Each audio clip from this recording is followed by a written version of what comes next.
Candace, a family of 5 lived in the house behind me. On Tuesday night, the mother gave birth to her 3rd child inside the residence. On Wednesday, she was still bleeding from childbirth, so they called an ambulance. When she arrived at the hospital in Pottsville, the staff was wondering where the newborn child was. Police arrived here to a shocking scene.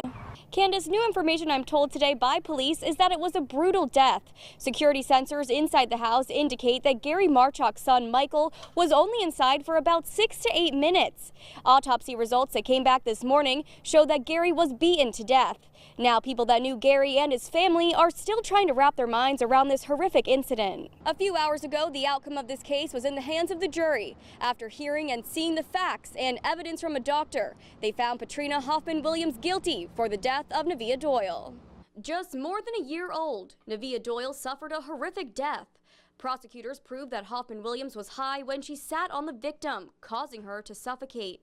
An extra passenger boarded the bus on the way to Tri-Valley High School in Higgins. The driver stopped when he saw a herd of deer trying to cross the road, something common for the rural area.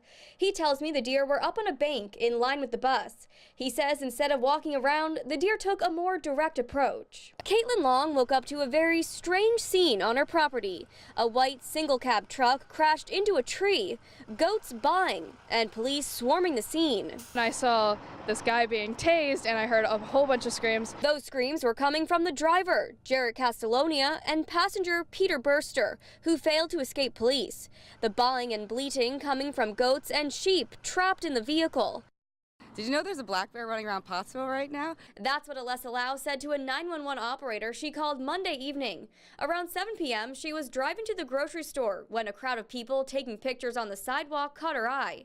She slowed down and saw what they were pointing their cameras at, a baby bear outside of the Schuylkill County Courthouse. Mark, fans come to watch the race, but when the cars aren't revving their engines, visitors are filling their time with other things. For many people, that means a trip to the beer store or sleeping it off at a nearby hotel.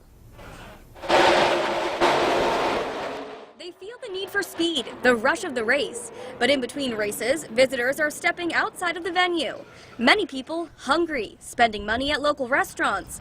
But most people seem to be thirsty. We finished a keg last night. We had to re-up the beer, so we got 2 30-packs.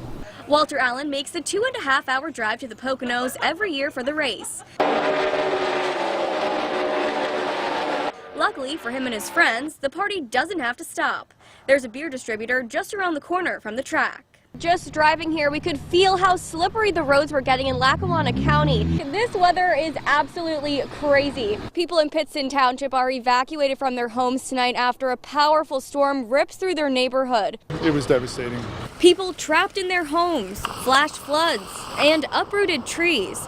A violent storm takes a toll on this Pittston Township neighborhood.